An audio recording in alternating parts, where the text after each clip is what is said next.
Halo guys, di sini ada yang udah tahu belum kisah Nabi Ayub? Nah, kebetulan banget nih di sini kita akan menceritakan kisah Nabi Ayub alaihi salam. Penasaran dengan ceritanya? Yuk kita simak. Nabi Ayub adalah putra Ish bin Ishak bin Ibrahim. Ish merupakan peternak kaya raya di wilayah Syam. Ketika ayahnya wafat, seluruh kekayaannya diwariskan kepada Nabi Ayub. Nabi Ayub memiliki 3 orang istri. Salah satunya bernama Siti Rahma, putri dari Afroyim, putra Nabi Yusuf. Nabi Ayub alaihi salam adalah nabi ke-12 yang memiliki kisah hidup penuh cobaan. Nabi Ayub diutus Allah untuk berdakwah kepada penduduk Hauran dan Tih di wilayah tempat kelahirannya. Nabi Ayub dikenal sebagai orang yang pandai, sopan, bijaksana, dermawan, dan suka menolong orang-orang yang membutuhkan. Selain itu, ia banyak membangun sarana peristirahatan dan ibadah untuk para musafir. Nabi Ayub dikenal memiliki kepribadian yang menawan, pandai bersyukur, dan senantiasa menghiasi lisannya dengan zikir. Ia tidak pernah meninggalkan perintah Allah. Hal tersebut membuat iblis iri. Ia ingin menggoda Nabi Ayub agar terjerumus dalam dosa. Iblis segera menghadap Allah dan meminta izin untuk menguji kesabaran dan ketaatan Nabi Ayub. Allah pun mengabulkan permintaan iblis. Lalu, iblis mulai membuat rencana untuk menjatuhkan Nabi Ayub. Berbagai cara telah disusun dengan berbagai risikonya. Iblis dan kelompoknya mulai melancarkan aksi pertamanya. Dalam waktu singkat, semua hewan ternak Nabi Ayub mati ditimpa penyakit yang aneh. Rumahnya tiba-tiba saja sudah hangus terbakar. Nabi Ayub tidak lagi bisa memberikan gaji kepada para pegawainya. Ia terpaksa tidak lagi mempekerjakan mereka. Nabi Ayub dan keluarganya benar-benar menjadi miskin. Saat Nabi Ayub sedang sholat, datanglah iblis menghasutnya. "Hai Ayub, sesungguhnya Allah telah menghanguskan kekayaanmu hingga kamu miskin. Buat apa kamu banyak beribadah jika kamu menjadi miskin?" Nabi Ayub berkata, "Sesungguhnya apa yang kumiliki adalah milik Allah. Jika Allah menghendaki untuk mengambilnya, aku akan tetap bersyukur. Bukankah aku telah lama diberi nikmat yang banyak oleh Allah?" Kemudian, Nabi Ayub dan keluarganya tetap menjalankan kewajibannya untuk beribadah kepada Allah. Iblis dan kelompoknya menyusun rencana selanjutnya untuk menggoyahkan iman yang dimiliki Nabi Ayub dan keluarganya. Ketika anak-anak Nabi Ayub sedang berkumpul di salah satu rumahnya, iblis menghancurkan bangunan tersebut dan membunuh semua anak-anak Nabi Ayub. Tentu saja hal ini membuat Nabi Ayub dan istrinya sangat sedih. Kembali iblis mendatangi Nabi Ayub dan berkata, "Hai Ayub, Allah telah mengambil semua anak-anakmu. Untuk apa lagi kamu beribadah kepadanya?" Akan tetapi, Nabi Ayub tetap bersabar dan berkata, "Sesungguhnya anak-anakku milik Allah. Jika Allah menghendaki mereka, itu adalah haknya. Aku tetap bersabar dan bersyukur kepadanya." Iblis kembali menemui kegagalan. Ia semakin kesal, namun belum berputus asa untuk menggoda Nabi Ayub dan istrinya. Suatu hari, Nabi Ayub sedang beribadah. Iblis meniup hidung dan mulut Nabi Ayub yang menyebabkan terkena penyakit kulit. Penyakit kulit itu menggerogoti seluruh tubuh Nabi Ayub. Tubuhnya dipenuhi dengan bintik darah, nanah, dan banyak ulat. Semakin hari, penyakit Nabi Ayub semakin parah. Nabi Ayub akhirnya hanya bisa berbaring dan melaksanakan kegiatannya di atas tempat tidur. Semua kebutuhannya dipenuhi oleh istrinya yang setia.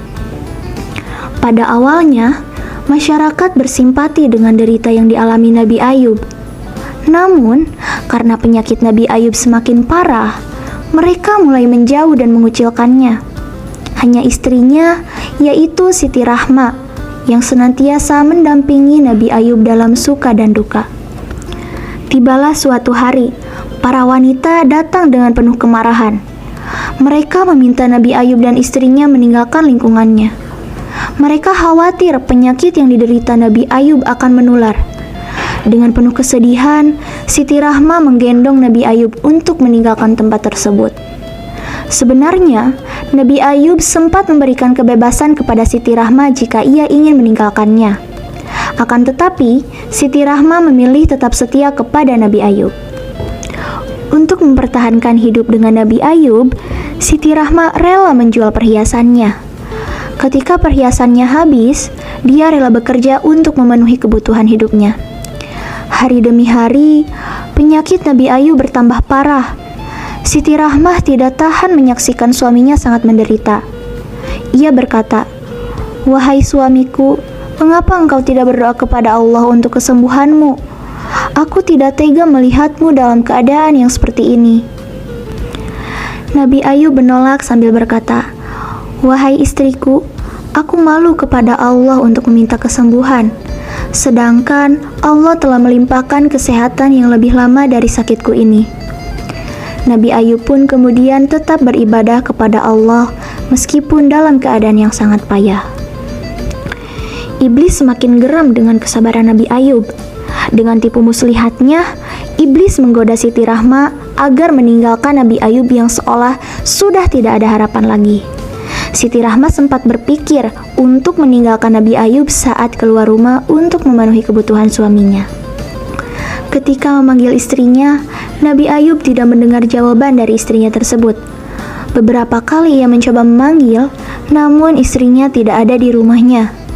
Nabi Ayub pun berpikir bahwa istrinya telah meninggalkannya.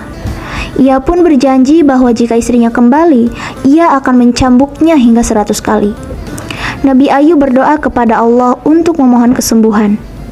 Allah mengabulkan doanya dan berfirman, "Hantamkanlah kakimu ke tanah." Nabi Ayub menghantamkan kakinya ke tanah. Keluarlah air yang sangat segar. Nabi Ayub pun kemudian mandi dan minum air tersebut. Tidak berapa lama kemudian, Nabi Ayub merasa sehat kembali. Penyakit kulit yang dideritanya telah sembuh. Bahkan, wajahnya terlihat semakin tampan dan gagah. Tak berapa lama, istrinya kembali dan mencoba untuk menemukan suaminya. Alangkah kaget istrinya, karena yang berada di rumahnya adalah seorang laki-laki yang tidak dikenal. Ia pun bertanya, "Siapa kamu? Di mana suamiku?" Nabi Ayub kemudian menjawab, "Akulah suamimu. Allah telah menyembuhkan penyakitku." Siti Rahma tidak percaya dengan apa yang dilihatnya. Akan tetapi, ia bahagia dengan keadaan suaminya yang sekarang. Ia pun kemudian berlari dan menjatuhkan diri di hadapan suaminya untuk meminta maaf. Ia merasa bersalah karena sempat berniat untuk meninggalkan suaminya. Nabi Ayub memaafkan kesalahannya. Karena telah berjanji untuk mencambuk istrinya yang telah kembali, ia pun memberitahukan perihal tersebut kepada istrinya. Siti Rahma ternyata tidak keberatan untuk menerima hukuman tersebut. Sebelum Nabi Ayub menghukum istrinya, Allah memerintahkan Nabi Ayub untuk mencambuknya dengan 100 helai rumput. Allah memberikan imbalan terhadap sikap sabar dan tabah Nabi Ayub dalam menghadapi ujian. Allah kemudian mengembalikan kekayaan Nabi Ayub karena keuletannya bekerja. Meski telah menjadi kaya kembali, Nabi Ayub tetap baik hati dan suka menolong. Selain mengembalikan hartanya, Allah juga memberikan anak kepada Nabi Ayub sejumlah anaknya yang tertimpa musibah dahulu. Nabi Ayub dan istrinya kemudian hidup bahagia dan bersyukur karena dapat melalui ujian yang diberikan oleh Allah. Mereka pun terus melanjutkan dakwah menyebarkan ajaran Allah, mengabarkan keselamatan, persaudaraan, dan mengajak manusia untuk kembali dan berjuang di jalan Allah. Nah teman-teman, jadi itulah kisah dari Nabi Ayub alaihi salam. Semoga dari kisah tersebut kita dapat mengambil hikmahnya, yaitu dari kesabaran Nabi Ayub alaihi salam. Sampai jumpa teman-teman.